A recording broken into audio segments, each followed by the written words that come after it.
The night the archive breathed, the building did not creak, it listened. Dust lay thick as ash on the shelves, and the air tasted like iron and old prayers. A ledger waited at the back, its spine cracked, its pages stitched together with a patience that suggested reverence. The handwriting inside was careful, looping, as if each word were kneeling. Names appeared and vanished, replaced by dates that refused to line up with calendars, as though time itself had been bent to serve a higher office. The archive was not opened so much as disturbed, like a burial site whose soil still remembered the shape of a body. It happened after midnight, when the building had shed its daytime authority and returned to its older role as a keeper of secrets. A janitor, newly assigned, noticed a door that did not appear on any floor plan. It was thinner than the others, painted the same color as the wall, its handle worn smooth as if by hands that came often and left quickly. Inside, the air was colder, denser, as though it had been sealed with intention. Shelves sagged under boxes labeled in a handwriting that had learned discipline before truth. At the back, wrapped in oilcloth and twine, lay a ledger that seemed to pulse when touched, not with life, but with pressure. The ledger did not announce itself with scandal. It whispered. Its pages were yellowed, but not with age alone. There was smoke in them, candle smoke, the residue of late nights and private vows. The handwriting was devotional. Every letter formed as if under watch, as if the writer feared punishment for haste. Dates appeared first, then names that were crossed out with such care they remained legible, like sins confessed but never absolved. Margins held symbols that looked like tally marks, then like prayers, then like counts.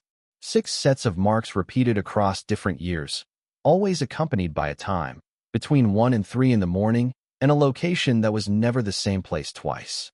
What chilled the reader was not what was written, but how it was written. There was no guilt in the ink, only obedience. The entries suggested a system older than any administration, a ritual that had been refined, inherited, perfected. Between the lines, there were fingerprints pressed into the paper, darkened by oil and sweat, as though someone had steadied themselves while recording an act too heavy to remember unaided. The ledger named no father directly, only referred to him as the office, capitalized, reverent, eternal. Tucked into the back was a folded memorandum stamped classified, its seal broken long ago by someone who had never been punished. It referenced a servant reassignment that never occurred, a budget line that funded silence, and a directive that ended with the words maintain continuity at all costs.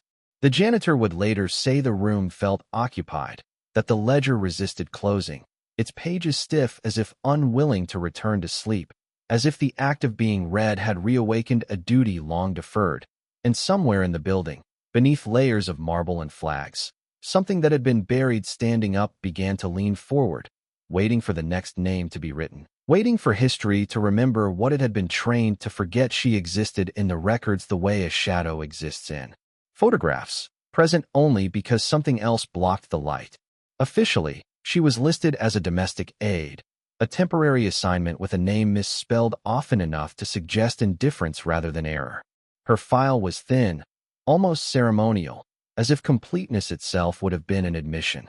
Yet when private schedules were compared against public itineraries, her absence became a pattern too deliberate to ignore. She appeared only after midnight, penciled into margins, marked by symbols instead of letters, summoned not by name but by instruction. Security logs told a quieter story. Cameras along certain corridors were routinely disabled for maintenance during the same narrow window of time, always approved, always signed off by the same office. Elevator records showed trips that began and ended on restricted floors, their destinations replaced with blank spaces where numbers should have been. Staff rotations were adjusted without explanation, ensuring that those who might recognize her face were reassigned before familiarity could harden into memory. The woman moved through power like a ghost trained to obey bells no one else could hear. Those who did notice her learned quickly how to unsee.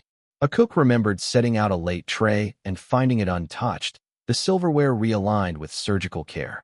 A guard recalled a figure waiting near the service stairs, eyes lowered, posture folded inward as if she were trying to occupy less space than her body allowed. No one could later describe her voice. Only the way conversations seemed to end when she entered a room, like a prayer interrupted by fear. Her relationship to the First Lady was the most carefully erased.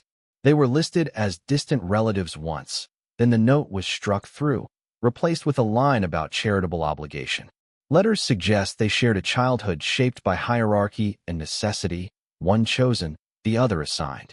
When the First Lady hosted dinners, the woman was nearby, but never seated, close enough to serve, far enough to be ignored.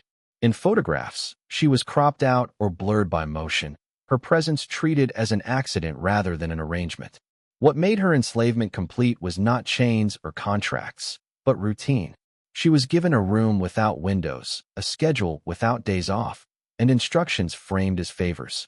Gratitude was expected, silence enforced, identity reduced to usefulness. She was never acknowledged publicly because acknowledgement would have granted her a self, and selves complicate power. The more invisible she became, the more essential she was, until her existence was woven so tightly into the private life of the office that removing her would have unraveled something the nation depended on. Pretending was never there. The births were not announced because announcements invite witnesses, and witnesses ask questions that cannot be scheduled away. Instead, the children arrived in paperwork first, as discrepancies that only appeared when documents were laid side by side long enough for patterns to bleed through. County registries showed gaps where entries should have been, hospital logs recorded deliveries without mothers, and Social Security numbers were issued, then quietly retired before they could accumulate a life. Each absence pointed back to properties that did not officially belong to anyone, houses purchased through layered trusts that led nowhere, addresses that appeared on maps, but not in conversations. 6 times, the same choreography repeated. A private clinic closed for renovation overnight. An ambulance traveled without sirens, logged as equipment transport. A physician signed forms that contradicted one another without hesitation, his handwriting steady, his conscience delegated. The infants were weighed, measured, and named on paper that was immediately folded away, their names never spoken aloud again. Nurses who assisted were transferred within weeks, promoted just enough to feel rewarded, just far enough to feel warned. What made the erasure effective was its precision. Each child was placed with caretakers who believed they were participating in philanthropy, told the funds came from anonymous benefactors devoted to continuity and discretion.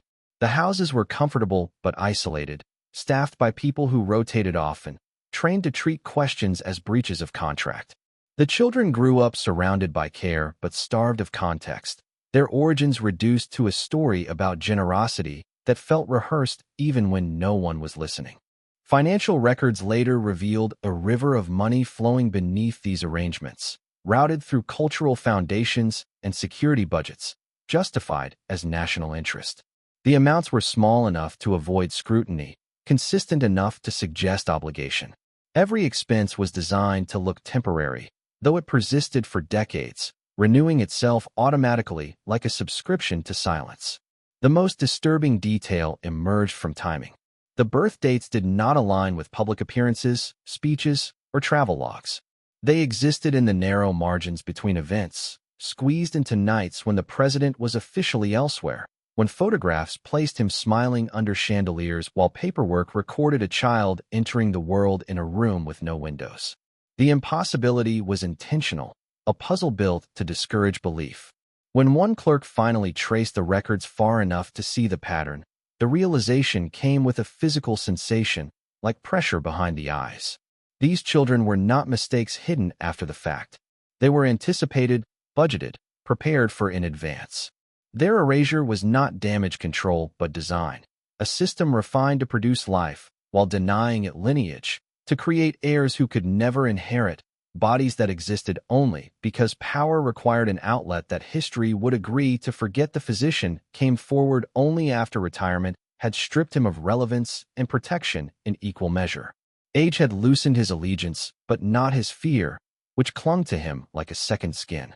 In his testimony, recorded on a tape he insisted be played only after his death, he spoke with the detachment of someone describing a procedure he had performed too many times to feel its weight anymore. He described being summoned not by phone but by courier, envelopes delivered without return addresses, instructions typed, never signed. Each time, the language was identical, precise to the point of ritual, as though deviation itself would have been a violation. He admitted the timelines were impossible. The mother would arrive already dilated, already prepared, her body responding not to chance but to command. There were no intake forms, no bracelets, no spoken names. He was told where to stand, when to look away, what not to record. The room was always the same temperature, always sealed, its windows blacked out regardless of the hour. He said the silence was the worst part, not the screaming, which was brief, but the way everyone behaved as if sound itself had been suspended by authority. In exchange for his compliance, he was given honors that arrived quietly, medals without ceremonies, commendations that appeared in his file without explanation. Grants followed, then appointments, his career buoyed by an invisible hand that also closed around his throat whenever doubt surfaced. He learned to interpret favors as warnings. Each successful delivery tightened the arrangement, making refusal feel not just dangerous but irrational, like stepping out of a moving vehicle because one disliked the destination. He described the infants as healthy, unnervingly so, their cries strong, their eyes opened too early, as if alertness were an inherited requirement. He was instructed never to hold them longer than necessary, never to speak near them, never to ask where they were going. On one occasion, he hesitated, and the room responded immediately. A man he had not noticed before stepped closer, adjusted his cufflinks, and reminded him of a debt from years prior, a malpractice complaint that had vanished overnight. The physician's voice faltered only once, when he spoke of the mother's gaze. He said it was not pleading, but resigned, focused inward, as if she had learned to survive by leaving herself during the moments that mattered most. She never asked for pain relief. She never asked for mercy. She thanked him every time, not out of gratitude, but because gratitude had been taught as a requirement for continued existence. And as the tape ended, his final words were not an apology but a clarification that what he participated in was not a secret kept by fear alone, but by reward, repetition, and the terrifying ease with which duty can be made to feel like destiny. The letters were found pressed between ceremonial stationery and thank you notes, their paper thinner, their ink faded in, places where tears had been blotted and denied. They were written to no one in particular, addressed sometimes to God, sometimes to duty, sometimes to a sister whose name was never used.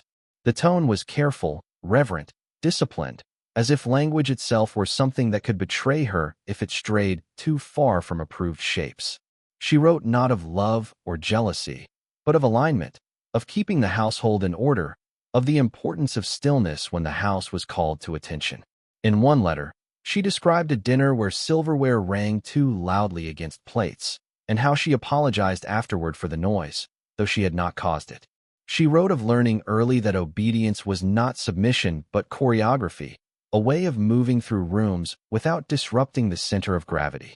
The marriage, she suggested, was less a union than an assignment, entered into with the understanding that certain silences would be rewarded, others punished. She thanked her husband for his trust, a phrase that appeared often enough to feel rehearsed, as if gratitude were the currency required to purchase safety. Her references to her sister were oblique, framed as concern for a soul burdened by service. She wrote of watching her grow thinner, quieter, more precise in her movements, and of admiring her strength without naming the cost. When she mentioned the nights, they were described as tests, opportunities to prove loyalty by not asking questions. She believed, or convinced herself, that what was happening was necessary, that stability required sacrifice, and that sacrifice was more bearable when shared unevenly. The terror surfaces in the margins. A sentence abruptly ends, replaced by a symbol repeated across multiple letters, a small mark like a closed eye. In another, she writes of dreaming that the house had no doors, only corridors that looped back on themselves, and of waking relieved that the dream was not true, then correcting herself to say it was not entirely false either. She feared discovery less than disruption. Scandal would have been a release. Exposure would have allowed the ritual to end. What she dreaded was the continuation, the endless repetition that demanded her participation as witness and warden both. Her obedience was not passive. She arranged schedules, redirected staff, ensured privacy under the guise of propriety. She became the buffer that made cruelty efficient. In doing so, She bound herself to the system that consumed her sister, believing that control, once assumed, could be used to soften the blow. The letters never claim innocence. They confess complicity as if it were devotion, insisting that endurance itself was a virtue, that survival required becoming indispensable to the very machinery that demanded the sacrifice of blood, silence, and the careful preservation of a family story that could only exist if everyone agreed never to tell it. The survivor spoke only once, and not to an audience prepared to listen. The recording surfaced years after it was made, buried among oral histories mislabeled and misfiled, its metadata scrubbed so thoroughly it seemed accidental. The voice was steady, neither angry nor pleading, as if emotion had been trained out of it early. They did not begin with accusation, but with architecture. The White House, they said, had rooms that did not appear on maps, corridors that narrowed the deeper you went, walls that absorbed sound, so completely a scream felt like it had never existed. They described growing up in houses that were never called homes, places designed to resemble safety without containing it. Caretakers were kind but distant, instructed to love without attachment. Names were interchangeable, birthdays observed on different days each year. Identity was treated as a liability.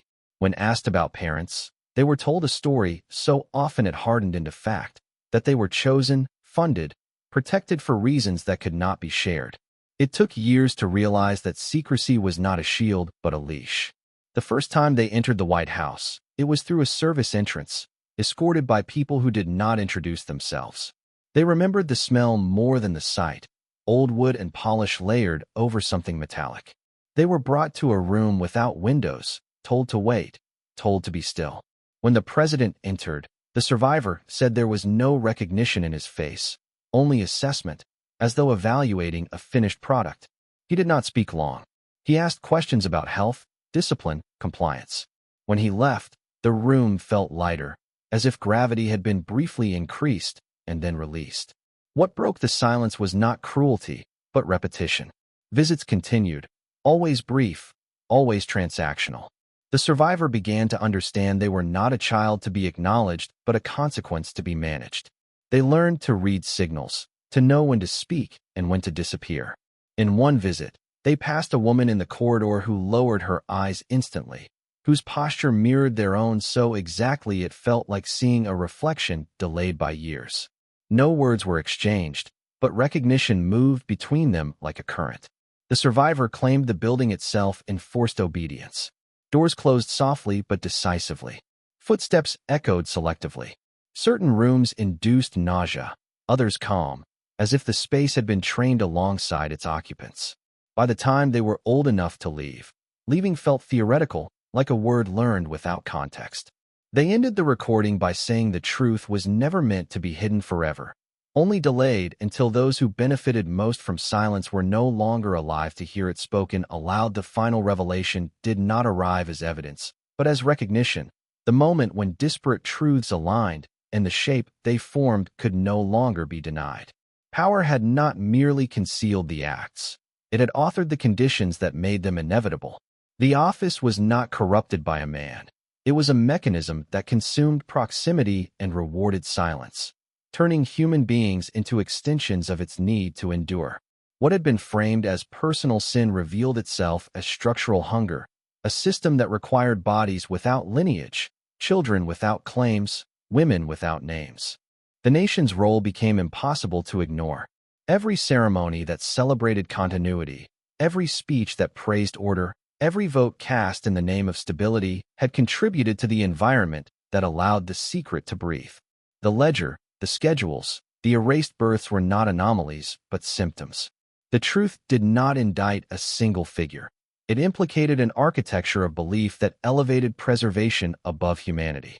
Liberty was recited like scripture while bondage was practiced quietly, efficiently, with the consent of those who benefited from not knowing too much. What reframed everything was the realization that enslavement had been redefined as duty. The woman had been bound not by chains but by necessity, by the understanding that refusal would fracture more than herself. The First Lady's obedience, the physician's compliance, the staff's blindness, the caretaker's detachment were all expressions of the same principle. That proximity to power demands sacrifice, and that sacrifice becomes moral when it is repeated often enough. The children were proof not of desire but of entitlement, produced because the system allowed it, erased because the system required it. As the story surfaced, there was no single moment of outrage. Instead, there was discomfort, denial, the familiar tightening that accompanies truths too large to be contained by punishment alone. Committees debated jurisdiction. Commentators argued intent. The question everyone avoided was simpler and more devastating. How many structures were still in place that could do this again without changing a rule? The buildings remained. The protocols remained. The reverence remained. In the end, the secret did not collapse the nation. It clarified it. It revealed that the greatest instrument of control was not secrecy but participation, the quiet agreement to accept what worked even when it was wrong. Power endured because it taught everyone around it how to survive by becoming useful. The revelation asked something harder than condemnation. It asked whether a society willing to trade silence for stability could recognize enslavement when it no longer looked like chains, whether it could dismantle a ritual that had been mistaken for order, whether remembering would be enough to prevent the next name from being written in a ledger that never truly closed.